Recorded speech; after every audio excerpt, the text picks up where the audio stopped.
قاری عبد الباسط کا قرآن سنا تو 50 بدلے، میرے رسول کا قرآن سنا تو کروڑ بدلے۔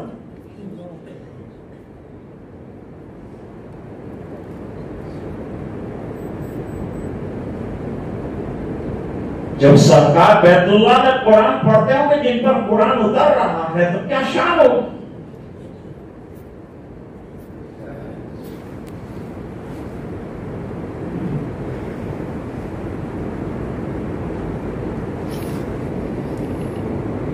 پھر یہ رہتے ہیں پتا ہے فلان جگہ رہتے، دل ایسا اٹک گیا قرآن شریف کے اندر، گھر پہنچے اور کہا مجھے قرآن سمجھے۔ دعوت کے ساتھیوں یاد رکھو،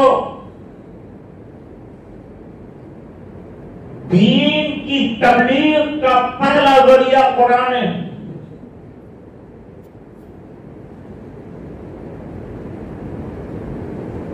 اور نوجوانوں سنو،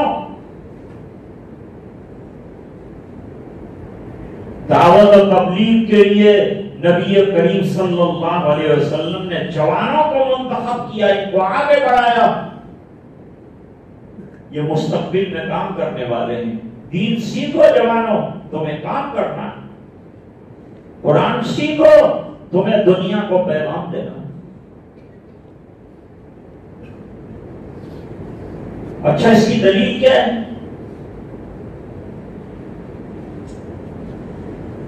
چند سالوں تک سرکار کے پاس جو آتا تھا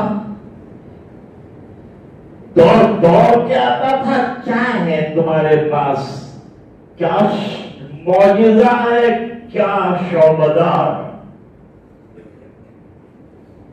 سرکار اس کو قرآن کی 3-4 آیتیں سناتے تھے، وہ گرویدہ ہو کر چلا جاتا تھا۔ کوئی تقریر نہیں۔ میں کہتا ہوں قرآن سے بڑی کون تقریر کر سکتا ہے؟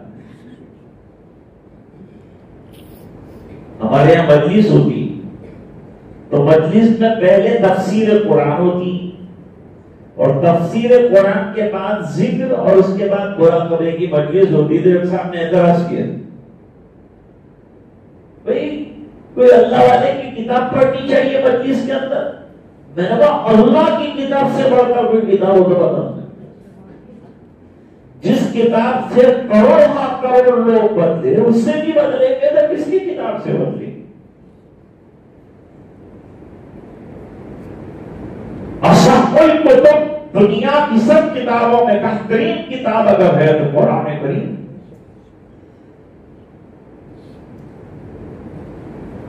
گھر گئے، قرآن کریم سنا، نبی کریم صلی اللہ علیہ وسلم کا دوسرے کان سے ڈانٹ نکال دیا،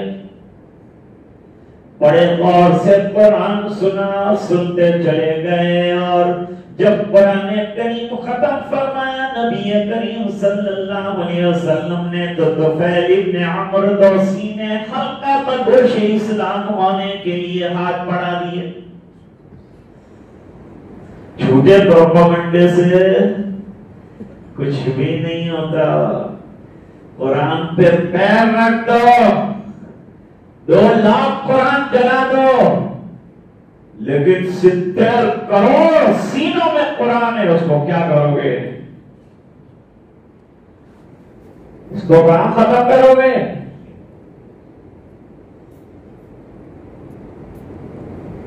یہ روشنی جل رہی، ہم سب مل کر اس کو پھونک ماریں گے، یہ بجھ جائے، یہ بجھے گی۔ ارے وہ اتنے سب لوگ ہیں، اتنی پھونک زبردست مار رہے، کیوں نہیں بجھ رہی؟ کیونکہ سپلائی جو ہے مین پاور اسٹیشن سے جاری ہے۔ اللہ فرماتے ہیں کہ یہ قرآن کو جو پاور میں دے رہا ہوں، یہ دین کو جو پاور دے رہا ہوں تو میں دے رہا ہوں، جب تک میں سوئچ آف نہیں کروں گا وہاں تک یہ روشنی بجھ نہیں سکتی۔ جس دن دنیا پر ضرورت ختم ہو جائے گی، لے لوں گا، سمیٹ لوں گا، لپیٹ لوں گا میری کتاب. جب دنیا ہی نہیں رہے گی تو ہدایت کس کو دیں گے؟ قیامت آ گئی، اس پر قرآن کو لپیٹ لیا جائے گا.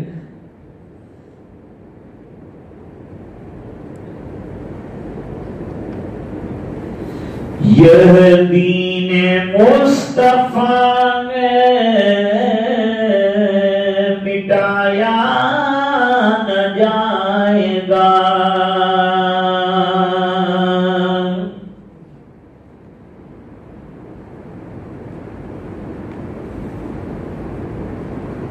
اور دنیا سے یہ چراغ بجھایا نہ جائے گا.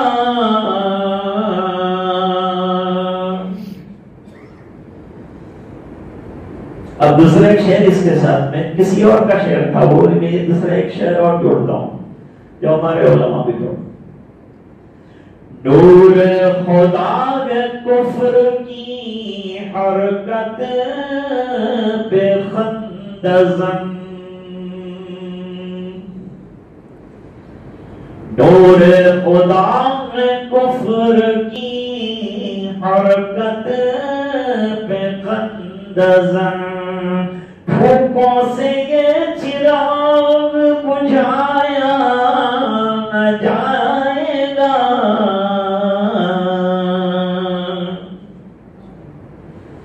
کتنی محنت دنیا والے کر رہے ہیں. دنیا کا کوئی اور فرسودہ مذہب ہوتا تو مٹ کے ختم ہو گیا ہوتا. ارے بغیر ختم کیے ہوئے ختم ہو چکے ہیں مذاہب، اور اس کو مٹانے کی محنت کرتے ہیں اور یہ بڑھتا جاتا ہے. تھام کے رکھو قرآن، تھام کے رکھو سیرت.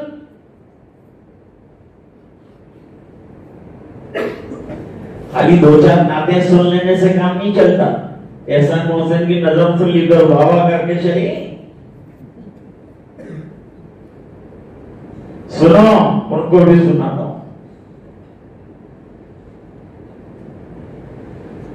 سیرت نبی کی کیسے سمائے گی نعت میں،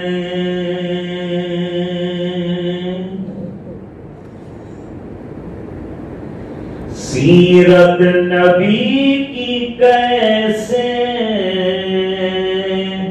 سمائے گی نعت میں، جب تک نبی سے عشق پڑھایا نہ جائے گا.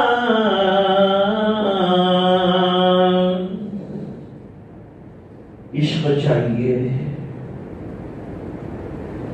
فاروق اعظم رضی اللہ تعالیٰ عنہ نے عرض کیا، مجھے بڑا عشق ہے آپ سے سرکار، میرے بچے بھی قربان کر دوں، اولاد بھی قربان کر دوں، بیوی بھی قربان کر دوں. فرمایا نبی کریم صلی اللہ علیہ وسلم نے ابھی قربانی مکمل نہیں ہوئی، ابھی عشق مکمل نہیں. کیا کروں تو سرکار عشق مکمل ہو جائے؟ فرمایا اپنی جان سے بھی زیادہ مجھے عزیز بنا لو کہ قربان کرنے کا موقع ہے تو اپنی گردن بھی کٹا لو، رسول کے لیے تجھے عشق ہے. اس کو عشق کہتے ہیں، اس کو محبت کہتے ہیں، انتہائی درجے کا درد کہتے ہیں.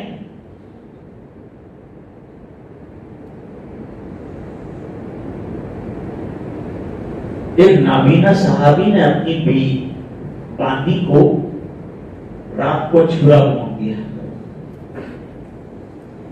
پڑ گئی، وہ رات کو اتنی پڑ گئی.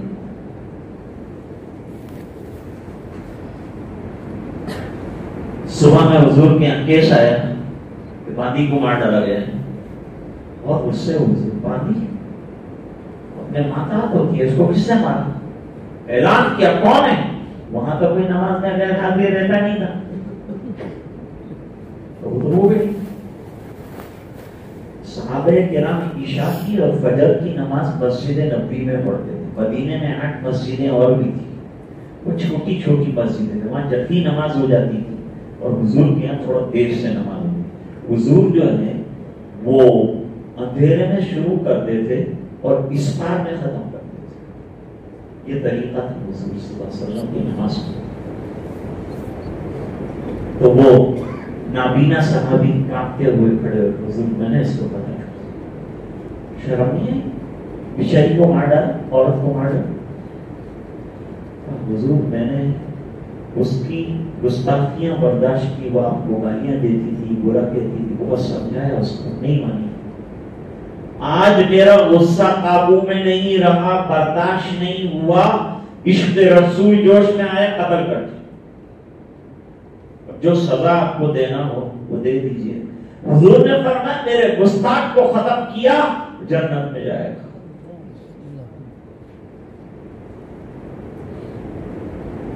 پہلے یہ گستاخیاں اتنی نہیں ہوتی تھی, ابھی بہت بڑھ گئی.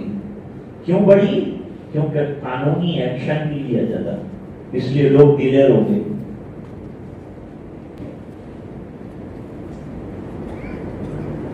ابھی ہم خنجر لے کے اس کو ختم کر سکتے, لیکن ہم قانون کو اپنے ہاتھ پہ نہیں لیتے ہیں. ہم صبر سے کام لے رہے ہیں, ہم نے اپنے دل پر پتھر رکھے ہیں, ہم قانونی کارروائی کرتے ہیں, عدالت کا دروازہ کھٹکھٹاتے ہیں, حکومت سے اپیل کرتے ہیں, یہاں جا کر ہم رک جاتے ہیں.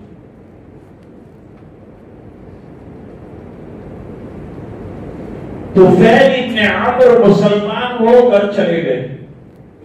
پروپیگنڈا یہ تھا قرآن مت سننا, اسی پروپیگنڈے نے قرآن سنوا دیا اور ایمان قبول کر کے حلقہ بگوش اسلام ہو کر سیدھے قبیلے دوس گئے.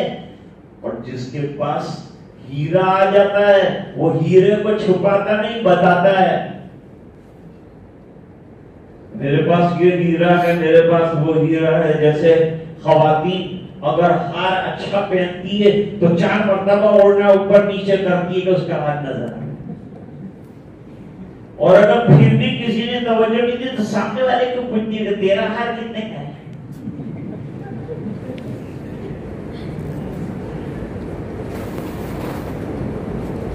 اب دین کا اصل کام مومن کا کیا ہے؟ حق آ گیا تو لوگوں کو حق پتا نا, تاکہ وہ بھی فائدہ اٹھائے. اللہ تعالیٰ کی جنت چھوٹی تو جنت تو بہت وسیع ہے, جیسے جہنم بھی بہت وسیع. ہاں دعوت دی, کچھ لوگوں نے دین قبول کیا, جیسا کرنا چاہیے ایسا نہیں کیا. حضور نے فرمایا تھا ابھی اس کو مخفی رکھو, جب اعلان لگے گا, جب دعوت ہے نا چھپ کر دعوت, کھل کر. ہولے ہولے پتا چلا کہ تاجدار مدینہ جناب رسول اللہ صلی اللہ علیہ وسلم مدینہ تشریف لائے ہجرت کر. یاد رکھو اصلی ہجرت مدینے کی, جو من جانب اللہ اشارہ پا کر حضور گئے. وہ حبشہ کی جو ہجرت تھی اس کو عارضی مانا شارحین حدیث, کیونکہ حبشہ والے بھی اخیر میں پھر مدینے آئے.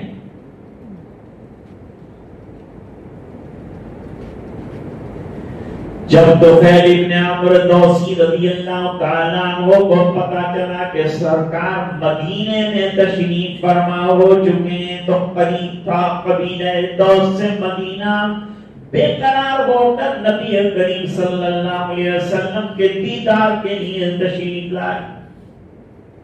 حاضر خدمت آ کر اپنا معاملہ سنایا, اپنا ماجرا سنایا.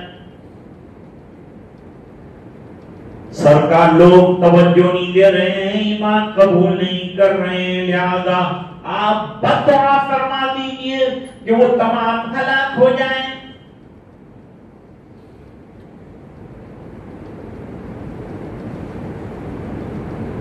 یہاں سے پھر اخلاق نبی کا پہلو بتاؤں گا تاکہ دونوں چیزیں آ جائیں. 2 معجزے ہیں, 2 دنیا میں بڑی نعمتیں, کتاب اللہ اور رسول اللہ. اب کتاب اللہ کی بات ختم ہوئی تو اب جو ہے رسول اللہ کی.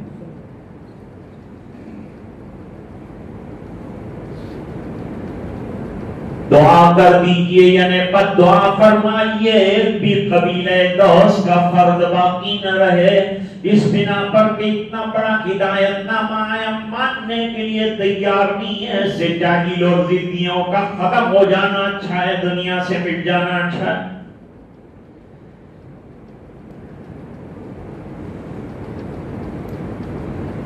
کوئی درخواست کرتا تو حضور فوراً دعا شروع کر۔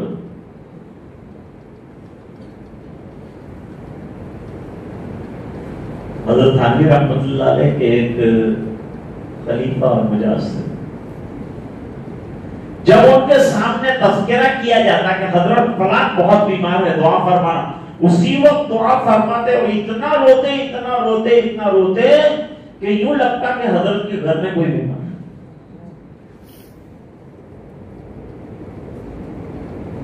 کروں گا نہیں کرتا ابھی ہم لوگوں کو عادت ہوگی دعا کر دو، میں نے بولا آئے دعا کیا خبر نہ دعا کر خبر نہ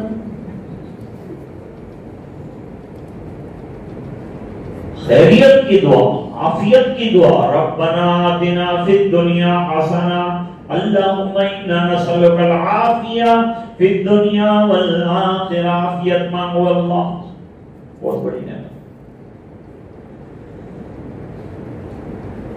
حضور پاک صلی اللہ علیہ وسلم نے دعا کے لیے ہاتھ اٹھائے تو پھر ابن عمر دوسی سوچنے لگے کہ اب گھر جاؤں گا تو نہ ماں زندہ ہوگی، نہ بھائی زندہ ہوگا، نہ شوہر زندہ ہوگا، نہ بیوی زندہ ہوگی، خاندان تباہ ہو چکا ہوگا، علاقہ برباد ہو چکا ہوگا، اس لیے کہ بد دعا میرے سرکار کی مجھ سے پہلے پہنچ جائے۔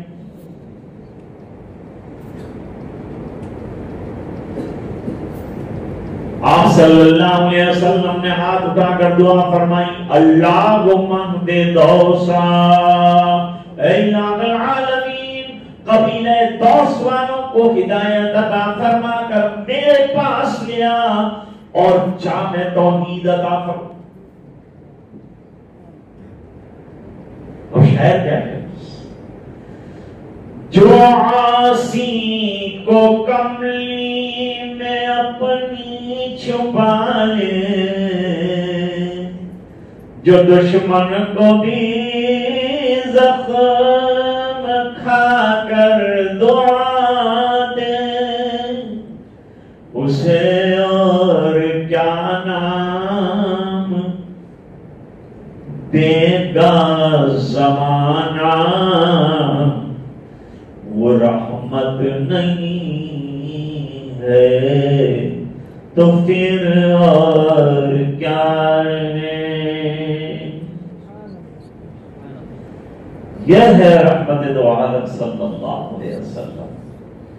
اب سرکار کی ذات پر دھول ڈالنا ایسا ہے جیسے چاند کے اوپر دھول ڈال، کیا چاند پر دھول جائے گی؟ نہیں جا سکتی، گرے گی کس پر؟ جس نے ڈالی ہے اس پر۔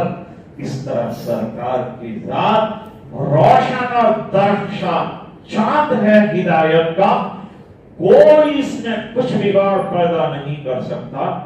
دین کی حفاظت اللہ کر رہے ہیں۔ اب حفاظت کی اللہ نے یہ شکل نکالی کہ یہ نونہالوں کے سینوں کو کھول دیا اور اپنی کتاب کو اس کے اندر بھر دیا اور بند کر دیا، اور اب یوں مت کہو کہ اس نے قرآن کو محفوظ کیا، بلکہ یوں کہو کہ قرآن نے اس کو محفوظ کیا۔ اب اس کی زندگی بن گئی، اب یہ کہیں بھی جائے گا، یہ پاور لے کے جائے گا، اندھیرے ختم، روشنیاں اور اجالوں کے دن آئیں گے، نور آیا، جہاں جائے گا نورانیت آ جائے گی، عطر لگایا ہر جگہ خوشبو آ جائے گی۔ قد جاءکم من اللہ نور و کتاب مبین